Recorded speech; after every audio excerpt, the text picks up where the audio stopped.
todos a Oviedo Informa en un espacio en el que nos vamos a centrar en una de las grandes joyas de la capital asturiana, como es el Museo de Bellas Artes de Asturias. ¿Por qué? Porque este museo se ha unido a la iniciativa de conmemorar el 50 aniversario del fallecimiento de Pablo Picasso, organizando una serie de muestras y eventos que veremos a continuación más detalladamente en una entrevista a su director, Alfonso Palacio. Pero primero, aunque todos ustedes lo conozcan, vamos a hacer un breve repaso sobre quién fue Pablo Picasso. Pablo Ruiz Picasso fue un creador de estilos, una leyenda ya en vida y sin duda alguna uno de los grandes protagonistas de la historia del arte. Figura excepcional, Picasso fue protagonista y creador inimitable de las diversas corrientes que revolucionaron las artes plásticas del siglo XX, desde el cubismo hasta la escultura neofigurativa, del grabado o el aguafuerte, a la cerámica artesanal o a la escenografía para ballets. Su obra se extiende a lo largo de más de 75 años de actividad creadora. La primera infancia de Pablo Picasso transcurrió entre las dificultades económicas de la familia y una estrecha relación entre padre e hijo. El niño era un escolar distraído, pero con precoz facilidad para el dibujo. Su familia se traslada de Málaga a La Coruña, donde Picasso inicia sus ensayos pictóricos y su progenitor y primer maestro le cede sus propios pinceles y caballetes, admirado por el talento del pequeño Pablo. En 1896, habiéndose trasladado a Barcelona con solo 15 años, instala su primer taller en la calle de la Plata. 2 años después, obtiene una mención honorífica en la Gran Exposición de Madrid por su obra Ciencia y Caridad, todavía de un realismo académico, en la que su padre ha servido de modelo para la figura de un médico. La distinción lo estimula a rendir oposición al curso adelantado en la Academia de San Fernando, mientras sus trabajos, influidos por el Greco y Toulouse-Lautrec, obtienen nuevas medallas en Madrid y Málaga. En 1898 realiza su primera muestra individual en Barcelona y 2 años más tarde hace una visita a París para ver la Exposición Universal, donde vende 3 dibujos al marchante Petrus Magnac, quien le ofrece 150 francos mensuales por toda su obra de un año. Pablo es ya un artista profesional y decide firmar solo con el apellido materno. En 1901 coedita en Madrid la efímera revista Arte Joven y en marzo viaja nuevamente a París, donde conoce a Max Jacob, y comienza lo que luego se llamará su periodo azul. En 1904 decide trasladarse definitivamente a la capital francesa, instalándose en el célebre Bateau Labour, en el número 13 de la calle Ravignan, hoy Plaza Houdou. Alojamiento variadamente compartido por artistas sin dinero. Durante 3 años pinta y dibuja sin cesar, rendido a la influencia de Cézanne, mientras elabora con Braque las líneas maestras del cubismo analítico, cuya gran obra experimental, Las señoritas de Aviñón, es pintada en 1907. Pronto sobreviene el asombro y el escándalo ante un estilo deforme que rompe todos los cánones y va ganando nuevos adeptos. A continuación se lanza a crear el cubismo sintético, que lo acerca al borde de la abstracción. Poco después se muda de Montmartre a Montparnasse y se abren exposiciones suyas en Londres y Barcelona. Con el estallido de la Primera Guerra Mundial, Picasso abandona prácticamente el cubismo y busca otros caminos artísticos. Los encuentra en 1917, cuando por medio de Jean Cocteau conoce a Sergei Diaghilev, que le encarga los decorados del ballet Parada de Éric Satie. El fin de la guerra le trae un nuevo amor, la bailarina Olga Klochova, con quien contrae matrimonio en 1918 y durante 7 años trabaja en diversos ballets que dan cauce a su evolución pictórica. Un viejo retrato de su madre pintado en 1918 le valdrá el millonario premio Carnier de 1930, que le permite adquirir una suntuosa villa campestre y pasarse más de un año viajando por España. Por entonces vuelve a la escultura y mantiene un romance con Teresa Walter, del que nace su primera hija, Maya. La Klochova inicia un escandaloso juicio para conseguir el divorcio que el juez se niega a conceder. Despechado, Picasso se enamora de Dora Maar. Al estallar la Guerra Civil Española, Picasso apoya con firmeza al bando republicano y acepta simbólicamente la dirección del Museo del Prado, mientras en 1937 pinta por encargo el Guernica en París. 2 años después se realiza una gran exposición antológica en el Museo de Arte Moderno de Nueva York. Deprimido por el triunfo de los nacionales y la posterior ocupación de Francia por los nazis, pasa la mayor parte de la Segunda Guerra Mundial trabajando en su refugio de Royan. Tras afiliarse al Partido Comunista francés y dar a conocer 77 nuevas obras en el Salón de Otoño, se entusiasma por la litografía y por la joven y hermosa pintora Françoise Guillot, con la que convive hasta 1946. Se inicia así su etapa de Vallauris, con la que trabaja en sus magníficas cerámicas. Con Françoise tendrá 2 hijos, Claude y Paloma. Picasso seguiría creando, amando, trabajando y viviendo intensamente hasta morir en 1973. Se calcula que fue autor de unas 13.500 pinturas y diseños, 100.000 impresiones o grabados, 34.000 ilustraciones para libros y 300 esculturas o cerámicas, además de tener el mayor número de museos con su nombre. Como siempre dijo Pablo Picasso, que las musas te cojan trabajando. Como les contábamos al inicio, estamos ya en el tiempo de entrevista con el director del Museo de Bellas Artes de Oviedo, Alfonso Palacio. ¿Qué tal, Alfonso? Muy buenas noches. Buenas noches. ¿Cómo se prepara el museo para celebrar este 50 aniversario del fallecimiento de Pablo Picasso? Pues se está preparando en y desde múltiples frentes. Tenemos dos exposiciones preparadas, una la dedicada al Picasso grabador, un país superpoblado, ese es el título, a partir de un verso de un poema que Rafael Alberti le dedica a Pablo Picasso en concreto con motivo de una de las últimas series de grabados que ejecutó el artista malagueño. Es una exposición de 22 estampas pertenecientes a diferentes coleccionistas particulares y también a obra propiedad del Museo de Bellas Artes de Asturias, que radiografía lo que fue una de las grandes vocaciones y actividades de Picasso, como fue la del grabado, ¿no? Picasso es uno de los grandes grabadores, no solo de la historia del arte del siglo XX, sino de la historia del arte universal. Y hemos conseguido reunir, como le he dicho, 22 estampas que desde 1915 a 1971, nada más y nada menos que 56 años, aportan y en cierto modo describen lo mejor de esa faceta como Picasso grabador, ¿no? Tenemos estampas de la segunda década del 20, de los años 20, de los años 30, de los años 40, de los años 50, de los años 60, de los años 70. Tenemos estampas además de sus tres series más importantes, de la Suite Bollard en los años 30 y sobre todo de las dos últimas series de los años 68 a 71, que realmente hacen de Picasso ese artista extraordinario desde el punto de vista de su actividad como grabador, un artista siempre experimental en ese terreno, en las diversas y distintas técnicas que trabajó, las calcográficas, la punta seca, el agua fuerte, el agua tinta, que fue una de sus preferidas, la litográfica, la silográfica, un artista, como digo, experimental que llevó siempre, desde el punto de vista de la técnica, el grabado a unos límites que previamente había llevado única y exclusivamente su gran antecesor en esta disciplina, que fue Francisco de Goya. ¿Y esa otra exposición que hay una segunda exposición, preparada? Efectivamente, que está preparada, que es una exposición dedicada, es una exposición muy interesante, dedicada a las 73 fotografías que Antonio Cores, este fotógrafo tan vinculado a Asturias, realizó de Picasso en el año 1966, cuando lo fue a visitar al sur de Francia, a Moulins. Antonio Cores lo visita unos días de mayo del año 1966 y durante esos días en que estuvo acompañado además de Luis Miguel Dominguín y de Lucía Bosé, que eran digamos muy buenos amigos del pintor malagueño y que son los que le permiten entrar en contacto a Antonio Cores con Pablo Picasso, pasan por diferentes localidades de ese Midi, la propia Moulins, Antibes, Vallauris, Caen. Y Antonio lo que hace es un reportaje fotográfico maravilloso del que han quedado 73 instantáneas que permiten documentar aspectos muy interesantes de lo que era la vida y el trabajo de Pablo Picasso en aquel año de 1966.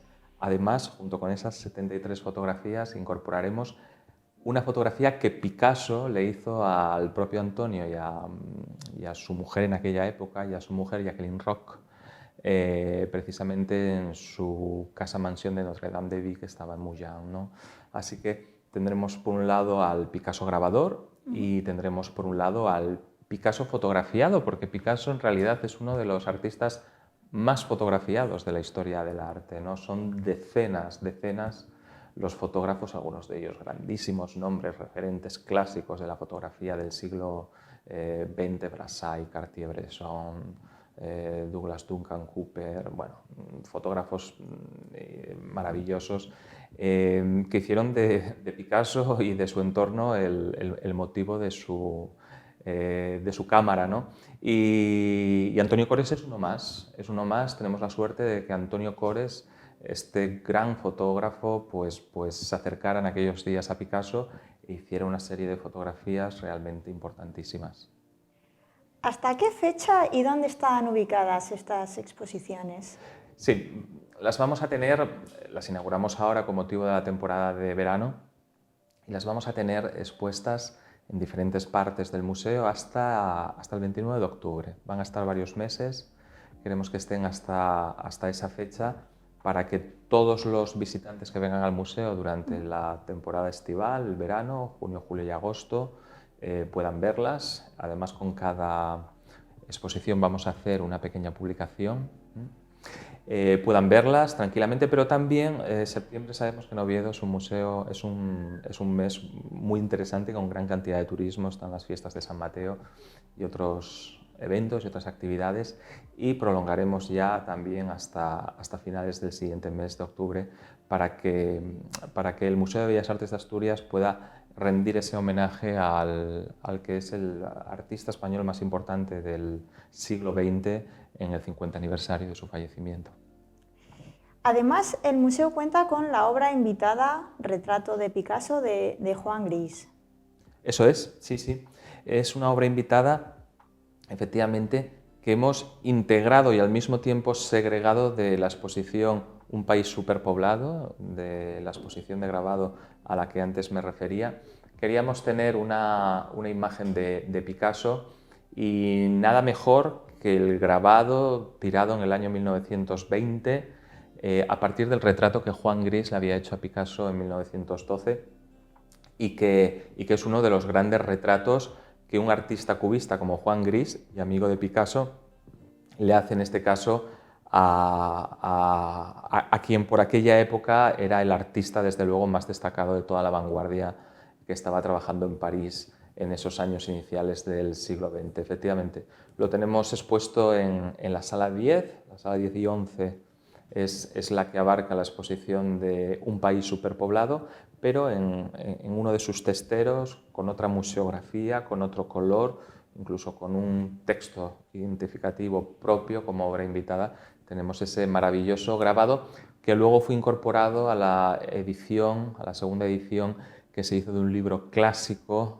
un libro de referencia para todos aquellos que quieran saber acerca del cubismo, titulado precisamente Du Cubisme, editado como segunda edición en el año 1947 por dos artistas cubistas muy importantes, los autores, que son Gleizes y Metzinger. Pablo Picasso es uno de los artistas, uno de los pintores españoles más importantes del siglo XX, pero ¿qué otras facetas tiene más allá de la pintura? Picasso fue un artista total. Picasso, bien es cierto que es, por encima de todo, el gran pintor del siglo XX, ¿no? Y esa es su principal aportación a la historia del arte, no solo del siglo XX, estamos ante uno de los grandes del arte universal. Pero es que Picasso tocó otros repertorios de otras disciplinas artísticas con la misma genialidad y con la misma maestría que entró en contacto con la pintura. Como le he dicho, Picasso fue un excelente, extraordinario grabador, uno de los grandes grabadores de la historia del arte universal. Estamos ante una primerísima figura.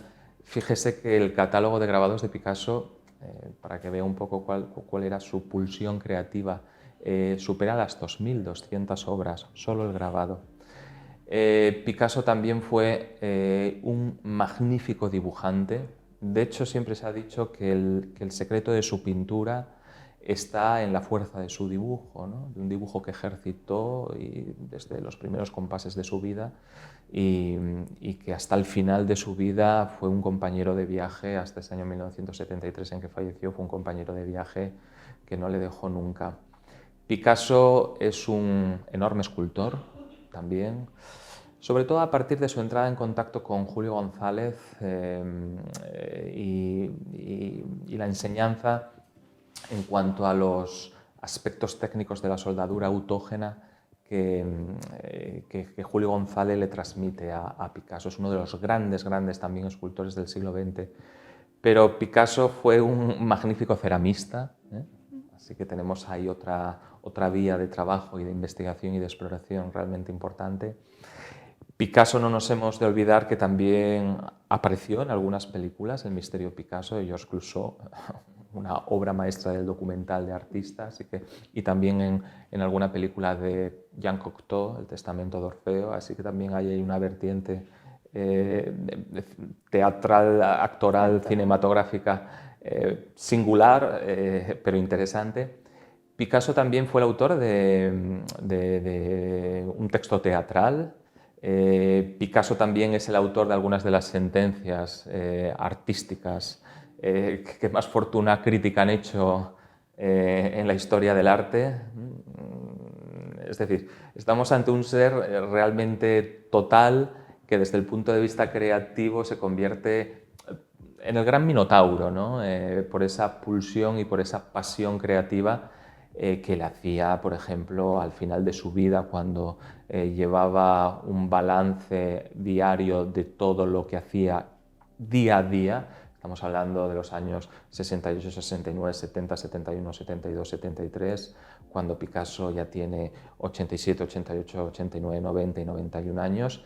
En un día era capaz a lo mejor de pintar 3 lienzos, 4 lienzos, de tirar 5 grabados, de hacer 7 dibujos. Verdaderamente estamos ante un minotauro, ¿no? Con una pulsión vital y creativa realmente importante. Su evolución pictórica a lo largo de los años, con la etapa azul, rosa, cubismo, surrealismo, ¿se refleja también en otras de las disciplinas que tocó? En el dibujo no cabe duda, y luego ya en el grabado y en la escultura, digamos, que caminan por vías diferentes, ¿no? Lo que siempre es evidente en toda la producción de Picasso posterior a la etapa rosa, es decir, la que comienza ya con la época cubista, es decir, la que marca el año 1907, 1906, 1907, pero 1907 vamos a poner con las señoritas de Aviñón. Lo que marca esa época y esa irrupción, descubrimiento, invención, hay tantos debates en torno a qué pasó con el cubismo, si se descubrió, si se inventó. Es que ese cubismo, esa vanguardia tan radical basada en la descomposición en planos de la realidad, en múltiples facetas, un arte mental, también sensorial, pero muy mental, va a estar en la base del resto de creaciones artísticas de Picasso, de ahí hasta el año 1973, ¿no? Siempre hay un pozo cubista, ¿no? Hay un pozo cubista, por supuesto, en el cubismo, pero luego ya cuando Picasso avanza después de la Primera Guerra Mundial hacia otros postulados más clasicistas, más vinculados a ese famoso retorno al orden, cuando luego se imbuye de toda la atmósfera surrealista, cuando progresa ya hacia el ámbito de las series o de los homenajes a los grandes artistas, el cubismo va a estar por ahí flotando siempre, ¿no? Digamos que yo creo que ese cubismo funciona a modo de bajo continuo, ¿no? Esa especie de sonido que atraviesa constantemente la obra de Picasso, tanto en el ámbito de la escultura como del grabado, como incluso del trabajo cerámico, y realmente yo creo que hay que ver ahí un poquito la marca de genio, ¿no? En toda su producción posterior al cierre de la etapa cubista, que en el caso de Picasso se produce a raíz del estallido de la Primera Guerra Mundial en 1914. ¿Cómo ha influenciado Pablo Picasso la obra de autores artistas posteriores? Pues de ninguna forma me atrevería a decir, porque Picasso, como Goya, es un artista que no tiene discípulos.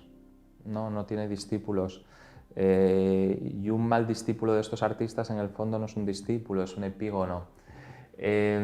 Picasso influyó muchísimo, sobre todo en esa época que va de 1907 a 1914, que es la época cubista, que es esa época en la que Picasso y Georges Braque, el otro gran artista, creador o principal adalid del movimiento cubista, van mano a mano generando, haciendo avanzar ese movimiento. Picasso, bien es cierto que en esos años genera una gran influencia entre otros artistas franceses de su tiempo, ¿no? Muy hacia ese el lado del cubismo. Cubismo que, por cierto, en esos otros artistas desborda la Primera Guerra Mundial y nos encontramos con un cubismo, casi ya post-cubismo, un poquito amanerado desde el punto de vista manierista, aquí estamos utilizando esta palabra con esta acepción, en los años 1918, 19, 20 y 21, ¿no?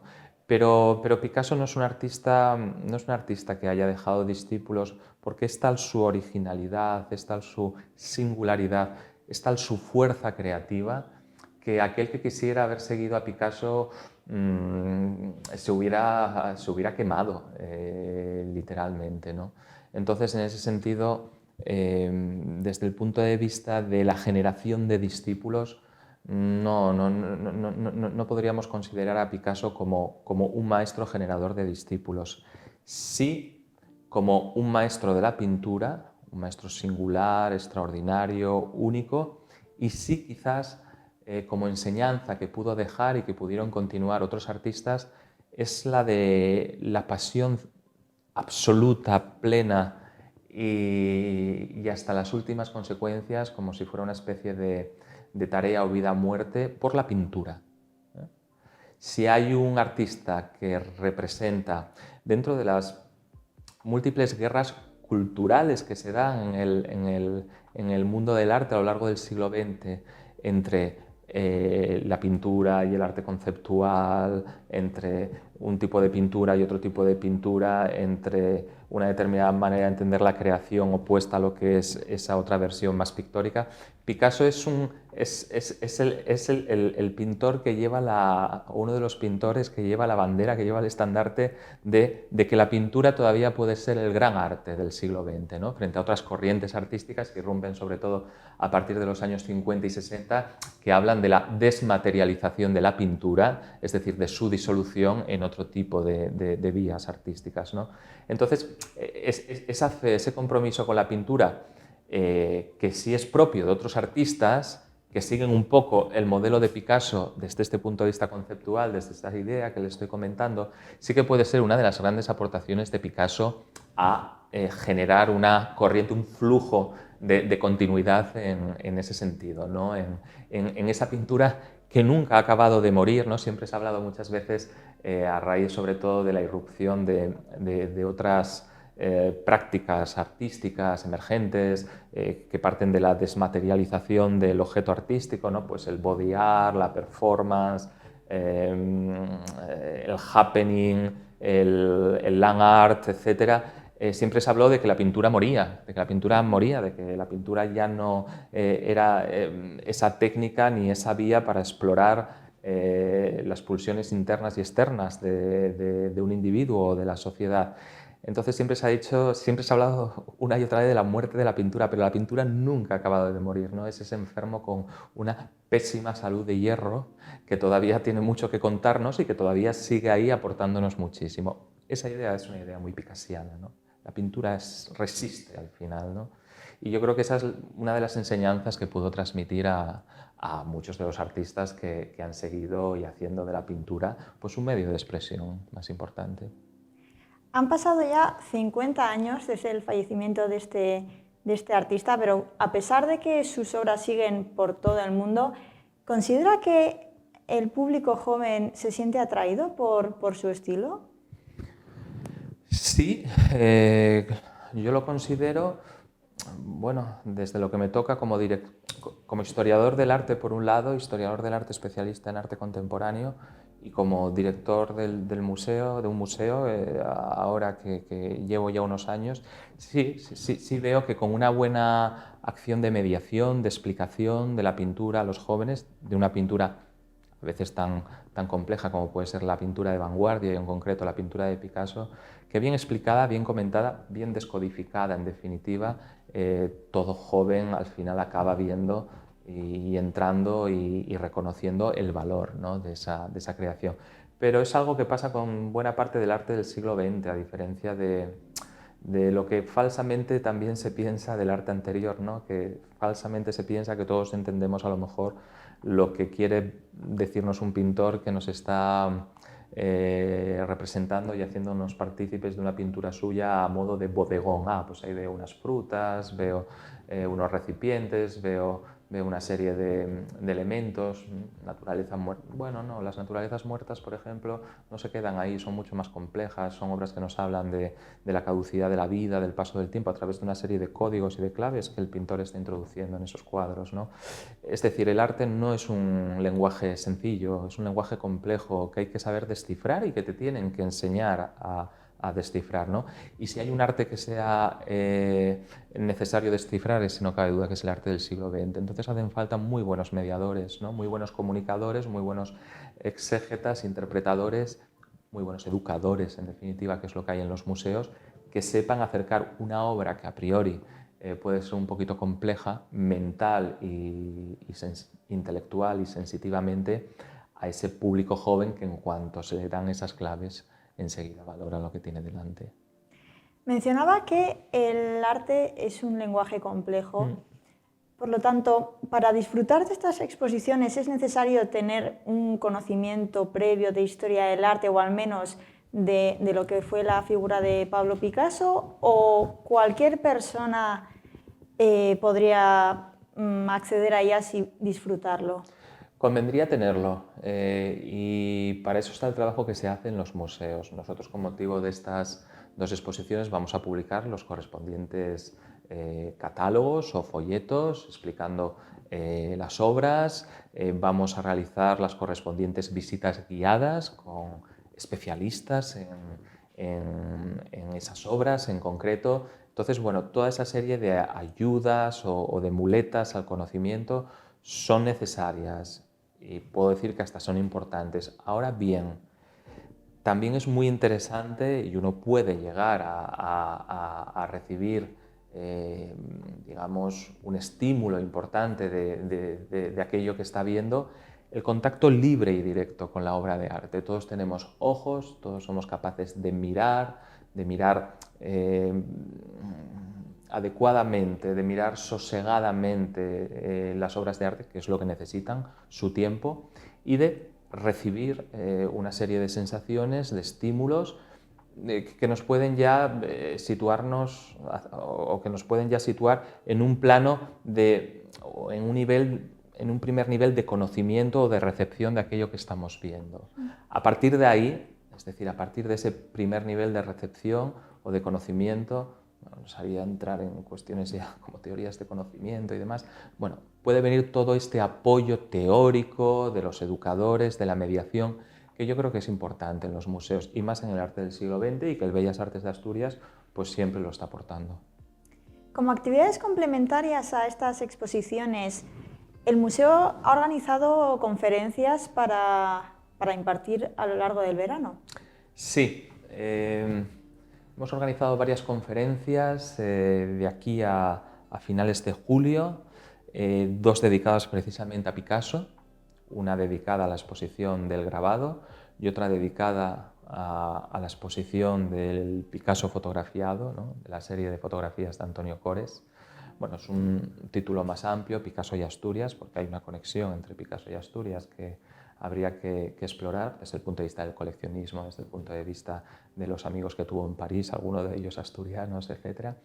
Y luego hemos tenido ya un ciclo de cine muy interesante en torno a la figura de Picasso, con 4 películas, 3 películas o 2 películas y 2 documentales que hemos proyectado, y luego tenemos toda una serie, todo un conjunto de talleres y visitas guiadas en torno a estas dos exposiciones, ¿no?, a estas dos exposiciones que conmemoran ese 50 aniversario de Picasso. Y luego vamos a inaugurar, o tenemos preparada, otra exposición dedicada a representación de la cultura de la sidra en la pintura asturiana del siglo XX, a raíz de esa candidatura de la sidra para convertirse en Patrimonio de la Humanidad Inmaterial en el año 2024, y que nosotros queremos apoyar y reforzar con una exposición que tenemos, como le digo, preparada, y que también vendrá acompañada de su correspondiente, en este caso no catálogo, sino libro, ¿no?, libro con diferentes ensayos. Ya un poco hablando a nivel general, ¿cómo enfoca el verano el Museo de Bellas Artes de Asturias? Bueno, pues el verano lo enfocamos con mucho optimismo, con muchas ganas de que otro año más acudan a nuestro museo muchos visitantes, por supuesto que visitantes asturianos, visitantes de fuera de nuestra región, visitantes también internacionales. Llevamos muy buenos meses, los 5 primeros meses del año han sido muy buenos en el ámbito de las visitas, de hecho han sido los mejores desde que llevo dirigiendo el museo desde 2013 y vamos, los mejores en este caso de la historia del museo, los 5 primeros meses. Entonces nos gustaría continuar con esa frecuencia, ¿no?, de visita, que nos vengan a ver, que disfruten de las exposiciones, un museo además gratuito en toda su extensión, en las exposiciones, en la colección permanente. Tenemos una colección permanente y ya solo la colección permanente merece la pena una visita al museo. Que vengan a los talleres que tenemos para niños, para familias, para adultos, para personas en riesgo de exclusión por diferentes aspectos.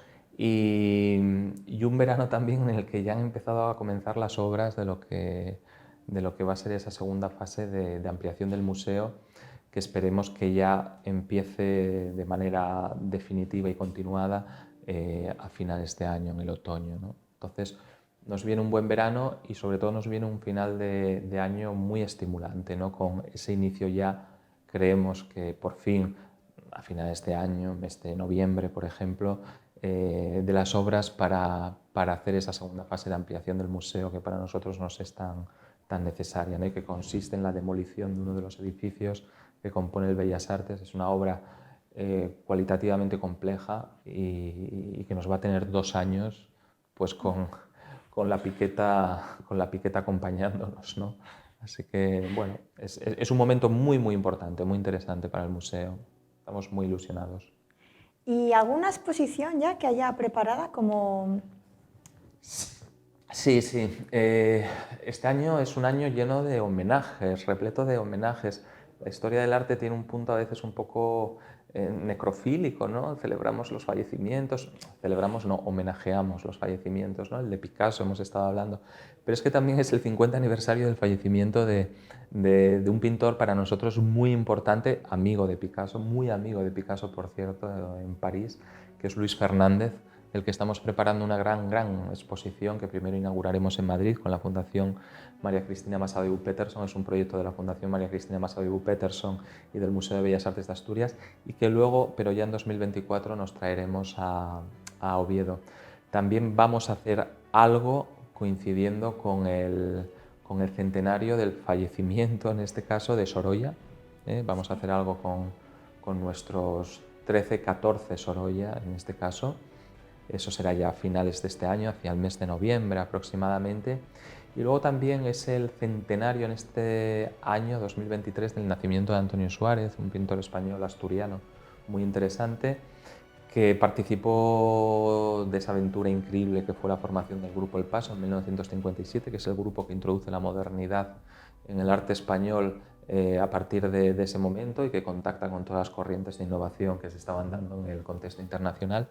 Y queremos hacer una pequeña exposición muy elegida, muy selecta, unas 30, 32, 33 obras con su correspondiente catálogo, con su correspondiente publicación de este pintor Antonio Suárez, también a finales de año, ¿no?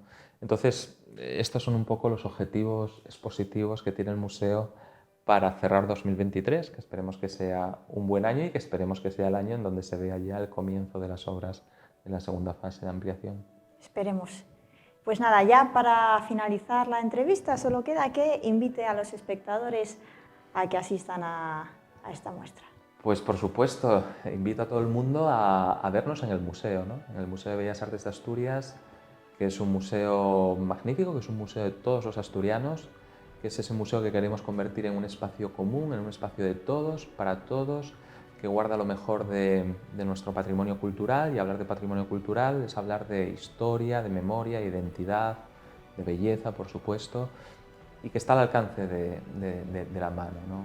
Es un museo al que le gusta recibir, al que le gusta ver en sus salas visitantes, y ahí nos vemos, con toda esta oferta de exposiciones y, por supuesto, con esa maravillosa colección permanente que está deseando siempre ser vista, revista, pensada y repensada. Pues Alfonso Palacio, director del Museo de Bellas Artes de Asturias, muchísimas gracias por habernos expuesto de esta forma tan apasionante lo que es la figura de Pablo Picasso y cómo el museo lo está homenajeando. Gracias a ustedes. Y gracias les damos también a ustedes por haber compartido con nosotros este programa. Espero que hayan aprendido, que hayan disfrutado y que se hayan animado sobre todo a asistir a este homenaje por el 50 aniversario del fallecimiento de Pablo Picasso. Nosotros volveremos la próxima semana, como siempre, todos los jueves aquí en AC Principado Televisión. Hasta entonces, disfruten de vida con responsabilidad y pasen una muy feliz noche.